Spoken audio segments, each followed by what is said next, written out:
Hati-hati dibantu di apalagi daerah-daerah bencana alam, daerah-daerah miskin dikasih beras sama orang-orang Kristen tuh. Terima kasih ya saudaraku. Jangan berterima kasih kepada kami. Berterima kasihlah kepada Yesus yang Maha Kasih. Bahaya hadirin. Jadi kalau ada tetangga miskin, jangan diam saja. Kalau dia murtad karena kemiskinannya, karena kalian pelit, kalian bertanggung jawab hadirin. Makanya ada infak, sedekah, wakaf, zakat kepada fakir, miskin, siapa lagi? Yatim, ada janda, dan lain sebagainya.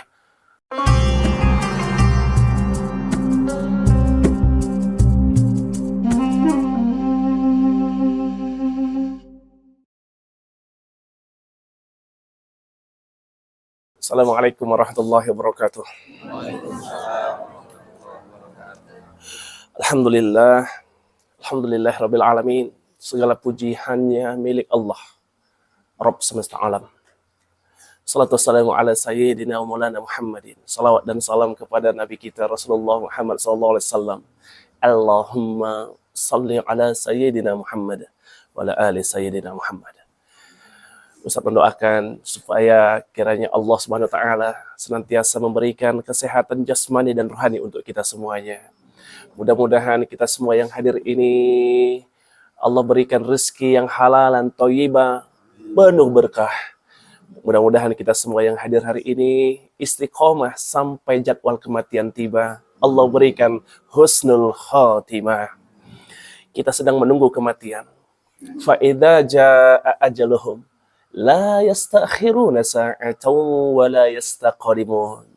Kalau sudah tiba jadwal kematian kita, tak bisa diundur walaupun sesaat, tak bisa dimajukan walaupun sesaat.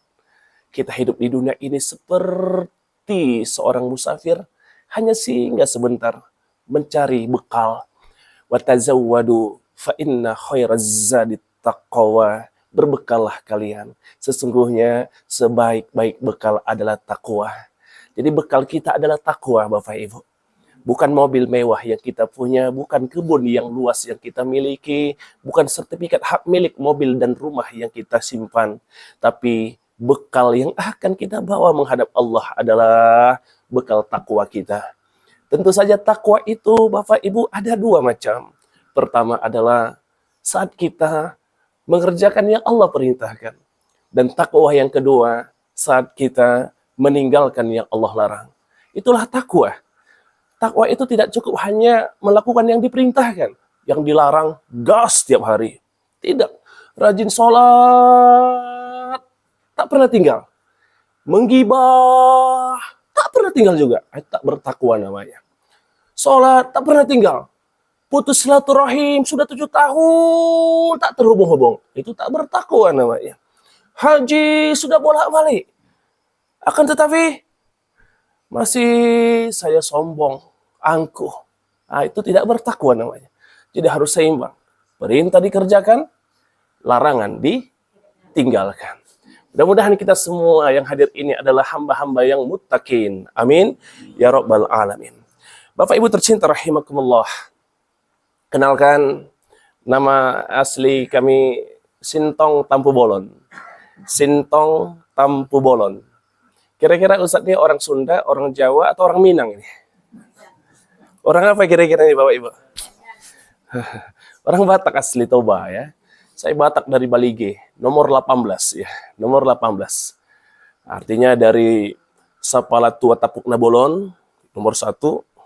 Ayah saya nomor 17. Saya nomor 18. Kalau saya punya anak laki-laki, itu nomor 19. Nanti anak laki-laki saya punya anak laki-laki lagi, nomor 20. Saya bangga sekali jadi orang Batak, Bapak Ibu. Karena garis keturunan itu tercatat seperti budaya Islam. Langsung tersambung. Siapa? Kakek, sampai kepada Nabi Adam alaihissalam. Tersambung. Orang Batak itu perlu ditiru sedikit dalam hal nasabnya. Sama mungkin barangkali dengan Minang ya. Tahu ya, 10 turunan ke atas tahu ya. Alhamdulillah karena ada gelar-gelarnya, ya, hampir mirip-mirip. Gimana Pak? Ranji namanya. Kalau kami Tarombo namanya, Tarombo ya. Nah, Bapak Ibu tercinta rahimahullah, kita tidak rasis tidak, tapi kita kalau dibilang orang Batak kita harus bangga. Kalau dibilang orang Minang kita harus bangga jadi orang Minang. Banyak orang yang sudah minder. merantau ke Jakarta, nggak usahlah kita tunjukkan sebagai orang Batak lagi.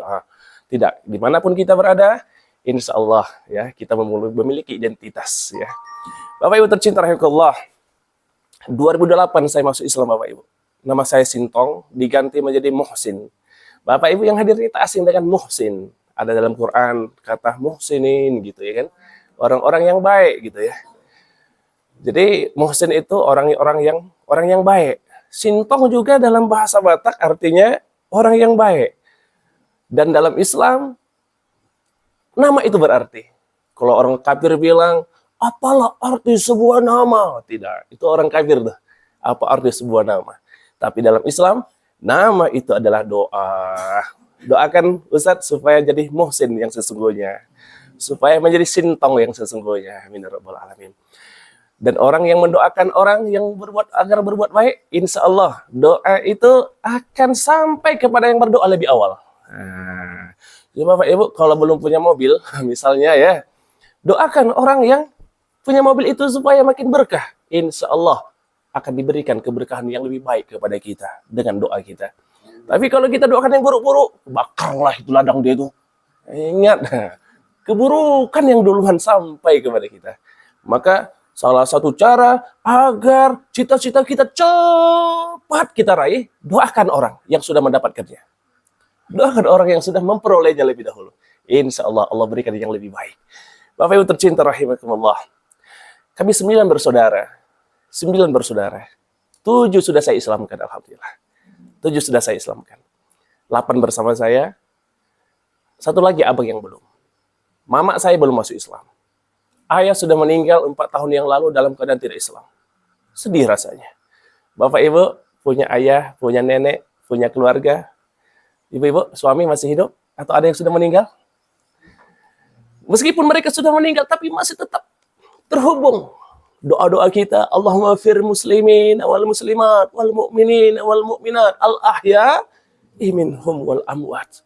Orang yang hidup atau sudah mati. Beruntung Bapak Ibu, walaupun sudah meninggal keluarga kita, Fatihah kita sampai, doa kita sampai, sedekah kita sampai.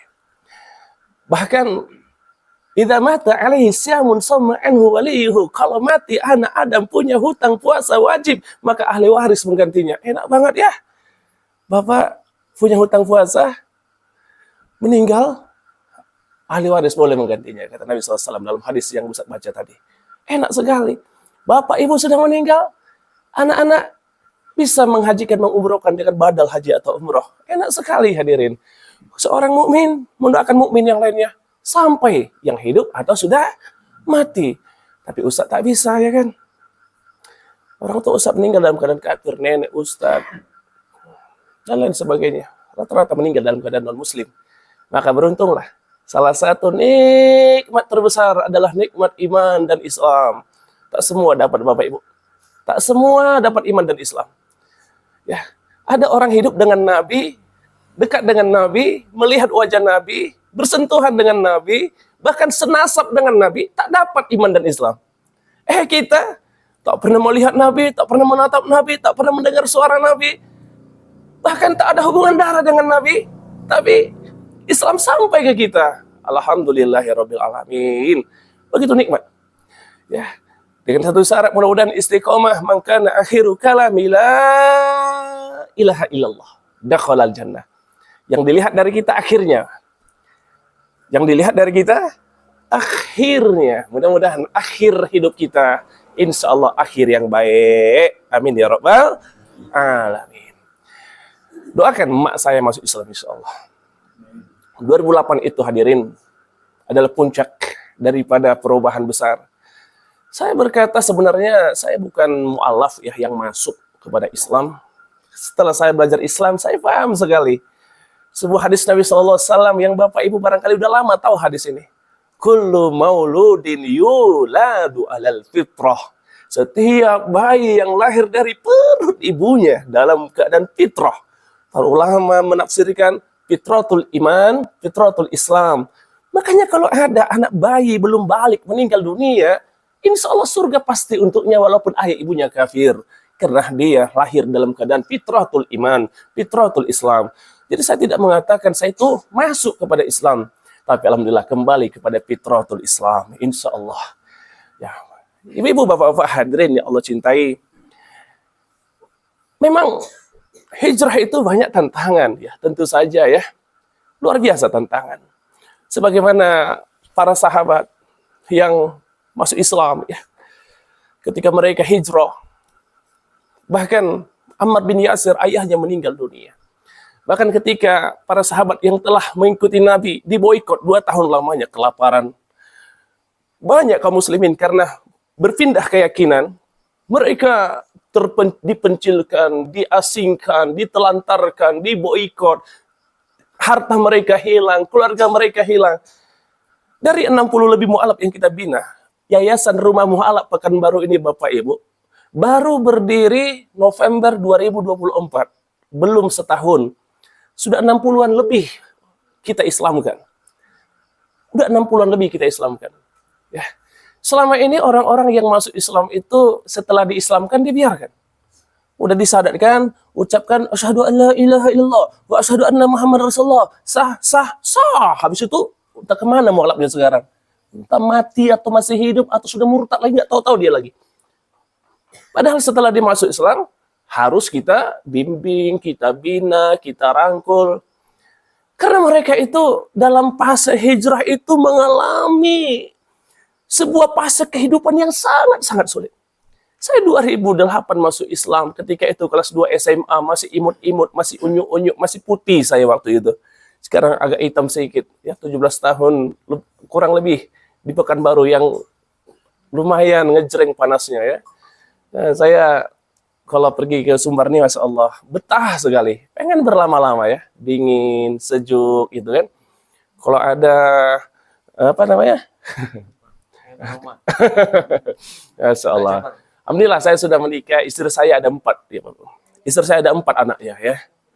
Istri saya ada 4 anaknya, Alhamdulillah.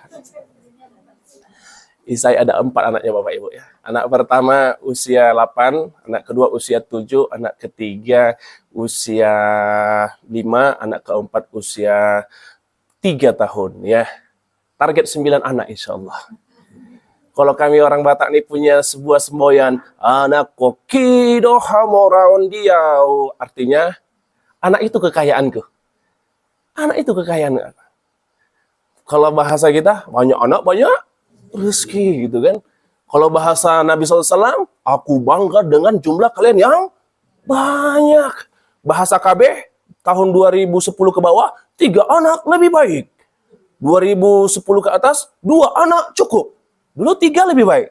Sekarang berubah, 2 anak cukup. 2030, 1 anak saja. 2035, hidup tanpa anak. Bisa jadi hadirin. Kalau yang berkuasa orang-orang kafir, saya ingin berdakwah lewat keturunan insya Allah.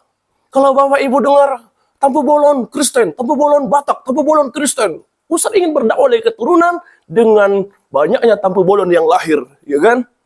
Insya Allah kelak Tampu Bolon dari Riau pasti Islam insya Allah, ya kan? Kalau tak bisa dari 1 istri 9 anak, kita cari pabrik yang lain. Tambahannya, Allahu Akbar. Ini guru saya. Beliau guru kami. Tentu saya berani karena guru saya sudah sukses insya Allah ya. Mempraktekkannya. Allahu Akbar ya. Amin ya Allah. Ini orang-orang soleh, tidak hanya sekedar soleh yang hadir nih, luar biasa. Luar biasa ya. Ini tempat bersujud nih. Beda, istirahat di surau ini beda rasanya. Agak beda walaupun dari papan ya kan. Rasanya beda, tadi terasa ya kan. Nah, rasa yang tak bisa diungkapkan dengan kata-kata ya. Jadi hari ini kita tidur sini Ustaz ya. Ya, walaupun tadi agak nyamuk banyak ya kan, tapi itu adalah berkah perjuangan insya Allah. Bapak Ibu tercinta rahimakumullah. Masuk Islam 2008 itu, waktu itu kelas 2 SMA, orang tua saya tak mau lagi. Saya tinggal di rumah. Orang tua tak mau lagi menyekolahkan. Tapi satu mantra hidup Ustaz. Satu mantra hidup Ustaz.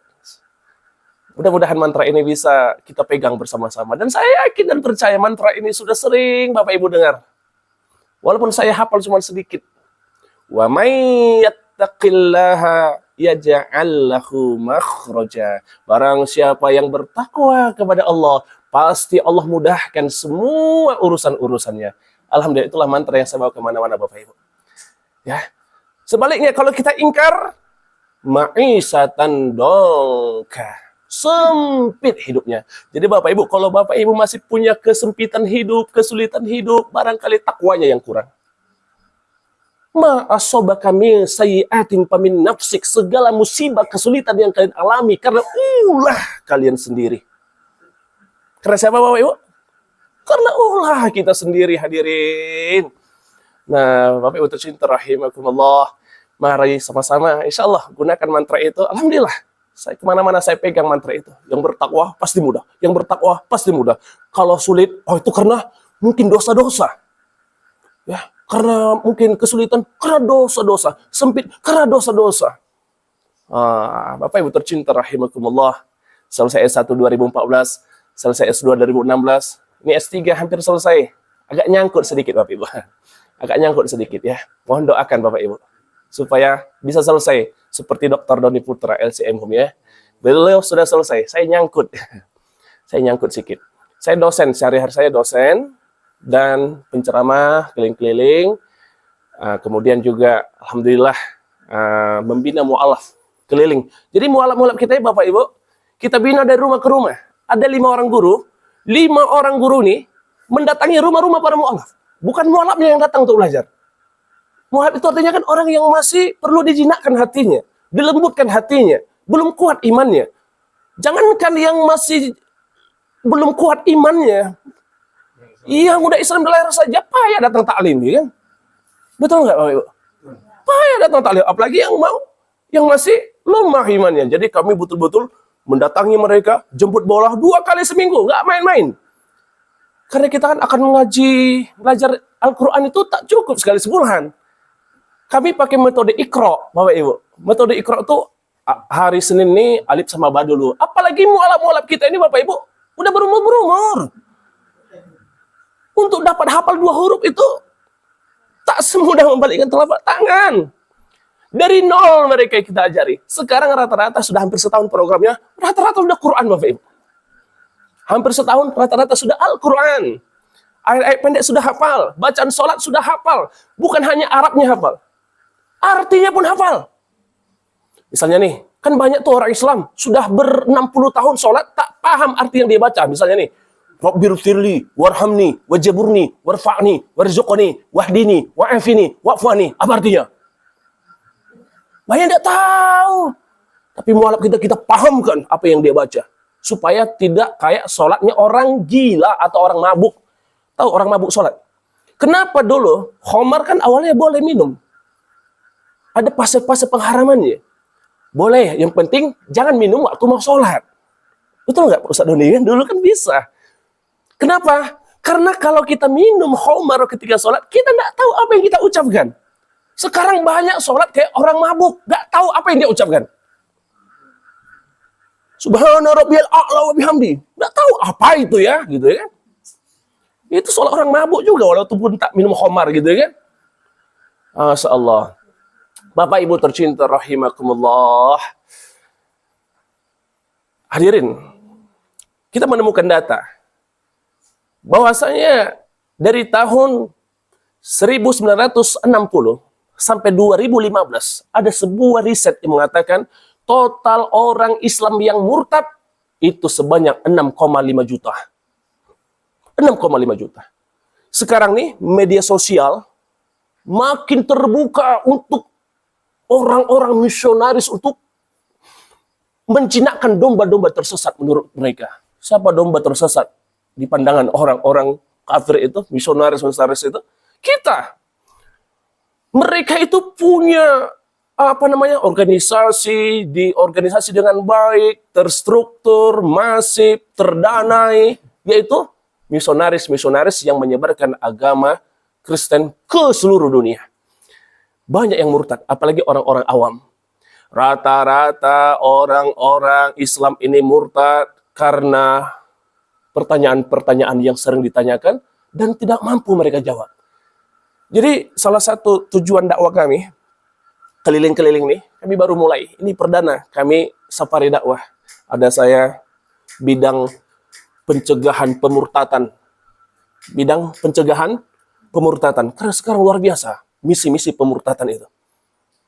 Ya, orang-orang Kristen yang selama ini merasa minoritas di Indonesia ini, mereka sudah mulai berani. Ya, tuh kasus baru-baru ini di mana itu? Masalah di Sumbar kemarin tuh, di Padang tuh ya kan. Dulu ada kasus sedikit rendang babi gitu kan. Saya dengar itu dulu, rendang babi. Padahal rendang itu masakan Minang asli, Minang itu udah Islam gitu kan. Tapi mereka cari gara-gara, ada pula rendang babi gitu kan. Udah mulai berani mereka. Karena memang di atas tatanan negara kita, politisi-politisi kita, orang-orang penting di atas, kebanyakan orang-orang yang tak sholat dan tak bersunat. Jadi mereka sudah mulai berani menampakkan giginya, menampakkan taringnya secara terang-terangan. Untuk apa? Untuk memurtadkan Indonesia. Na'udzubillah min dzalik. Ini nih. Kita tidak bahas semuanya hadirin. Saya mau tanya sama Bapak Ibu hadirin. Kalau ada pertanyaan begini. Dari orang-orang Kristen atau orang-orang misionaris. Ada pernyataan begini. Semua agama itu sama, yo. Mengajarkan kebaikan semuanya, agama itu. Sama aja itu, doh. Benar atau salah pernyataan itu? Yang benar apa? Semua agama beda. Dan di antara semua agama, innad dina indallahil Islam. Yang benar hanya satu. Yang diterima hanya satu. Yaitu Islam. Hadirin Allah cintai. Jadi kita harus berani di negeri Bhinneka Tunggal ini, Bhinneka Tunggal Ika yang berbeda-beda namun tetap satu tujuan, tapi kadang-kadang toleransinya kebablasan. Sehingga mengatakan semua agama di Indonesia yang sudah diakui oleh undang-undang itu semua benar. Tidak boleh. Orang Kristen pasti mengatakan Kristen benar 100%. Orang Hindu pasti berkata Hindu benar 100%. Orang Buddha pasti berkata Buddha adalah agama yang kami meyakini benar 100%. Islam mengatakan Islam adalah agama yang benar 100%, yang lain salah. Dikatakan intoleransi. Na'udzubillah, habis kita ini sekarang nih. Islam di Indonesia dituduh intoleran. Salah satu wilayah Indonesia yang paling intoleran di Indonesia adalah negeri Minangkabau. Salah satunya lagi Aceh. Kata mereka. Kata siapa? Kata mereka, hadirin cintai. Ini bahaya. Kita harus berani. Islam itu benar 100%. Dan yang lain adalah agama yang salah 100%. 100% kan udah benar ke Islam. Jadi nggak ada 1% pun yang benar di agama yang lain. Dan ingat, jangan gara-gara toleransi, yang Islam kalau baik masuk surga, yang Kristen kalau baik masuk surga juga. Nggak boleh doh. Intoleran kalau bilang mereka sesat masuk neraka, nggak boleh. Ya Allah, ini tentang tauhid. Kita sudah tahu bagaimana Allah berfirman dalam surah Al-Bayyinah. Innalladzina kafaru min ahlil kitabi wal musyrikina fi nari jahannam khalidina fiha. Orang-orang kafir, orang-orang musyrik, tempatnya di mana? Di neraka. Intoleran kalau kita bilang. Seperti itu. Orang kafir semua masuk neraka. Intolerankah itu? Tidak. Itulah Islam yang benar. Jangan pernah lagi berkata, semua agama sama. Beda. Semua agama beda. Itu yang paling penting tuh. Gimana lagi kalau ada pertanyaan gini Bapak Ibu? Tolong dijawab. Nabi Muhammad disebut dalam Quran 5 kali. Sedangkan Nabi Isa 25 kali. Mana lebih mulia? Nabi Isa atau Nabi Muhammad? Cuman 5 kali disebut nama Nabi Muhammad dalam Quran. Nabi Isa 25 kali. Gimana jawabnya? Kalau orang awam yang tak bisa jawab, oh iya ya.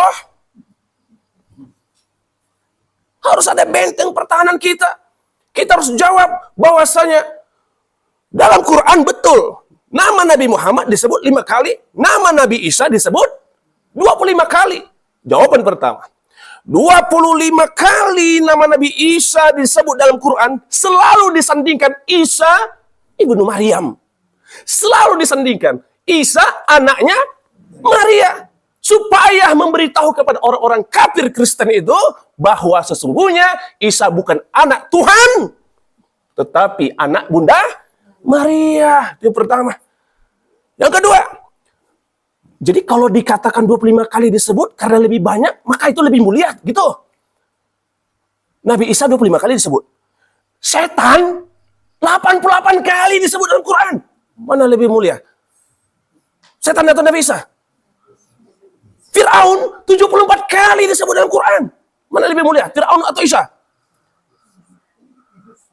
Nabi Ibrahim disebut 64 kali. Nabi Musa 300 kali. Jadi terbantah. Isa lebih banyak disebut dipindang Nabi Muhammad. Terbantahkan dengan data ini. Dan itu harus kita berikan kepada anak-anak kita. Kalau tidak, bahaya. Ada lagi nih. Di akhir zaman, yang turun bukan Nabi Muhammad. Siapa yang jadi juru selamat dari serangan Dajjal? Muhammad atau Isa?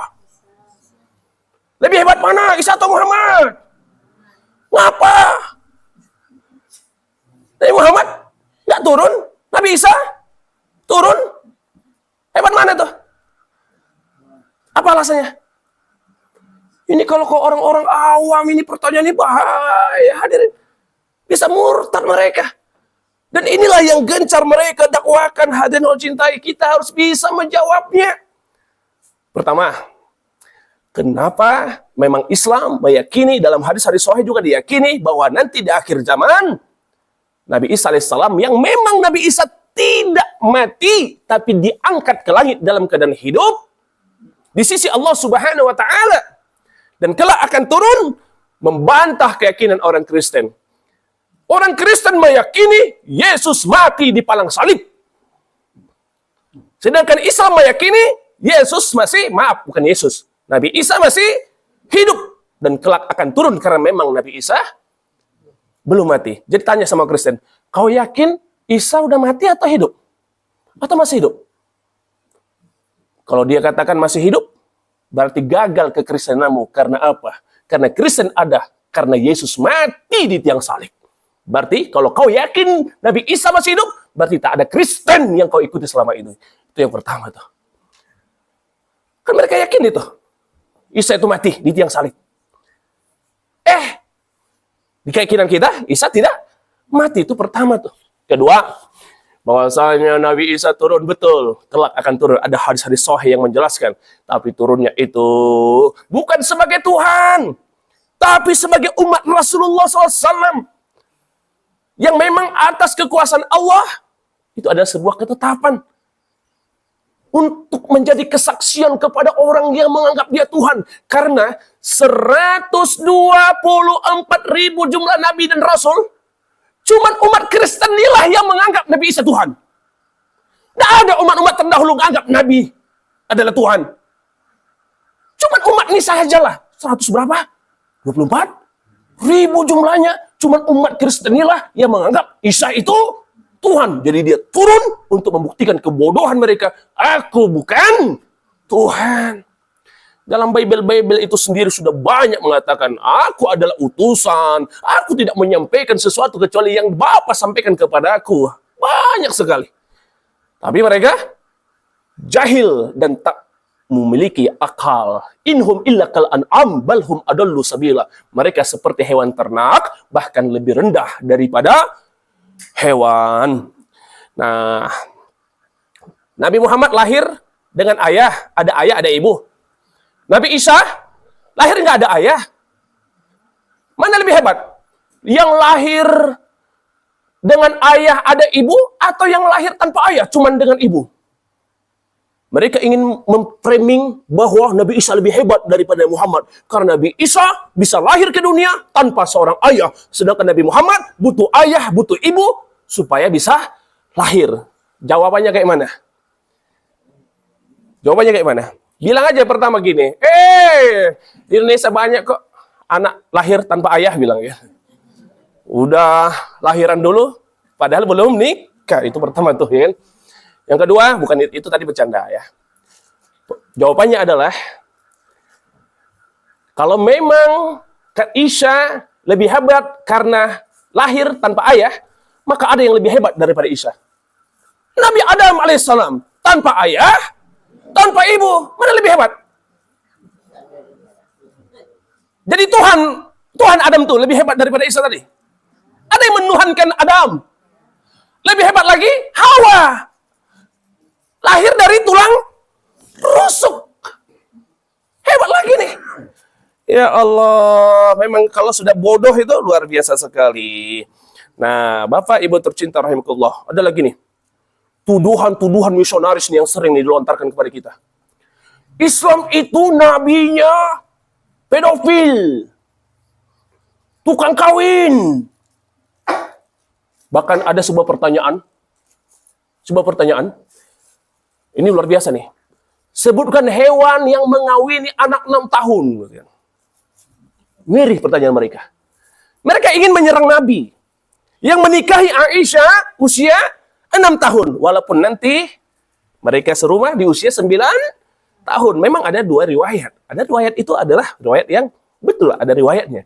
Nabi menikahi Aisyah 6 tahun. Memang serumah usia 9 tahun. Tapi ada penelitian hadis yang lain. Bahwa sesungguhnya Nabi Muhammad menikahi Aisyah di usia 18 tahun. Dua-dua riwayatnya ada. Ini tersoal tentang sejarah ataupun kesohihan hadisnya. Tapi kita harus bisa jawab, hadirin. Mereka tak ngerti hadis sohih atau hadis dhaif. Yang mereka tahu, Nabi menikahi anak di bawah umur. Ngapain ikut Nabi pedofil? Gimana jawabnya itu? Boleh, Bapak Ibu? Bantu saya jawab. Tolong Bapak Ibu. Para guru, gimana Bu? Gimana jawabnya Bu? Nabi menikahi anak di bawah umur. Tapi digauli di usia 9 tahun. Tolong Tuan Guru. Masya Allah, ini luar biasa nih. Kita harus, pertama, jawaban begini. Hewan yang menikahi anak di bawah umur adalah apa yang tertulis dalam Markus 6 ayat 18 dan sampai 19 dalam Alkitab terbitan 1928. Apa katanya? Istriku yang paling muda adalah Maria yang berumur 3 tahun. Lebih parah lagi. Markus 6 18 sampai 19 terbitan 1928. Kenapa ada terbitan-terbitan? Karena memang Injil itu, Bible itu sudah direvisi berkali-kali sesuai hawa nafsu mereka. Sedangkan Quran sejak 1400 tahun yang lalu, itulah yang ada di tangan kita hari ini. Tak pernah revisi, hadirin Allah cintai. Direvisi agak-agak tak pas sedikit, direvisi diganti. Teks aslinya tidak ada diterterakan. Manuskrip aslinya nggak ada diterterakan. Terjemahan aja.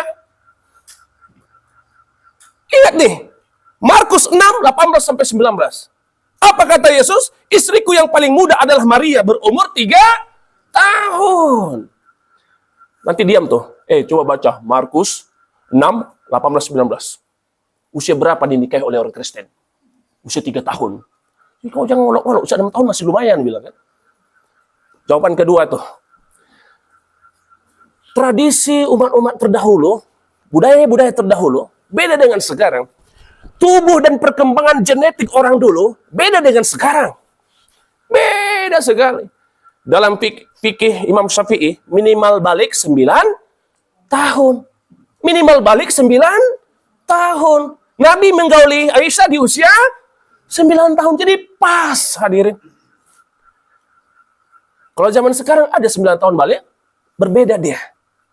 Genetik karena makanan, minuman, faktor sosial, faktor umur, faktor makanan, faktor alam. Sehingga berbeda. Siklus haid seorang wanita. Kalau wanita zaman sekarang rata-rata 15 tahun ya Bu ya. 15 tahun. Nah Ibu hadirin cintai, jadi banyak lagi serangan-serangan yang digunakan oleh misionaris untuk memurtadkan anak-anak kita. Kalau bapak-bapaknya nih nggak ada lagi ini niat untuk murtad, nggak ada lagi. Yang mereka serang siapa? Anak-anak kita, cucu-cucu kita, yang hari ini main medsos, nampak dia serangan-serangan misionaris, tak bisa dia jawab. Oh iya. Terakhir sebagai penutup hadirin, ini luar biasa nih. Mereka memurtadkan orang lewat jalur ekonomi. Siapa orang kaya terkaya di dunia? Apakah orang Islam? Ternyata tidak ya. Negara-negara kaya, orang-orang kafir banyak, ya kan? Orang Islam banyak pelit-pelit. Banyak pelit-pelit, tapi di kampung ini dermawan-dermawan semua insya Allah ya. Nanti akan dibuktikan dengan nah, Masya Allah. Jadi Bapak Ibu tercinta rahimahullah, ada orang miskin Islam, orang kaya pelit, tidak mau mengurusnya. Datanglah orang misionaris nih, bawa beras 2 karung, bawa sembako, bawa sarden, bawa telur. Nih, yang orang Islam pelit, egois, tak mau menolong, memikirkan perut sendiri. Sedangkan orang kafir punya dana yang banyak, dikasihnya bantuan kepada orang miskin, sehingga ada sebuah hadis, kefakiran dekat dengan kekufuran. Hati-hati dibantu di apalagi daerah-daerah bencana alam, daerah-daerah miskin dikasih beras sama orang-orang Kristen. Wah, terima kasih ya saudaraku. Jangan berterima kasih kepada kami, berterima kasihlah kepada Yesus yang Maha Kasih. Bahaya hadirin.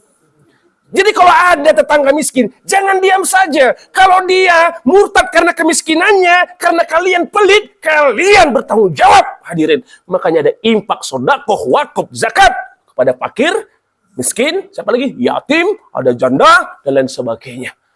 Kita urus mereka supaya tidak murtad. Saya temukan banyak mualaf yang murtad lagi karena tak diurus. Karena setelah masuk Islam, mereka tak punya tempat tinggal lagi. Banyak yang tak terurus lagi. Makanya doakan kami Bapak Ibu, doakan kami supaya istiqomah dakwah di bidang mualaf ini. Amin ya rabbal alamin. Demikianlah yang dapat kami sampaikan. Banyak salah, banyak kekurangan. Mudah-mudahan kita bisa bertemu lagi di dunia ini. Kalaupun tak bisa bertemu di dunia, mudah-mudahan nanti kita reuni di surga. Amin ya rabbal alamin. Banyak salah, banyak kurang. Subhanakallahumma rabbana bihamdika asyhadu an la ilaha illa anta astaghfiruka wa atubu ilaik. Assalamualaikum warahmatullahi wabarakatuh.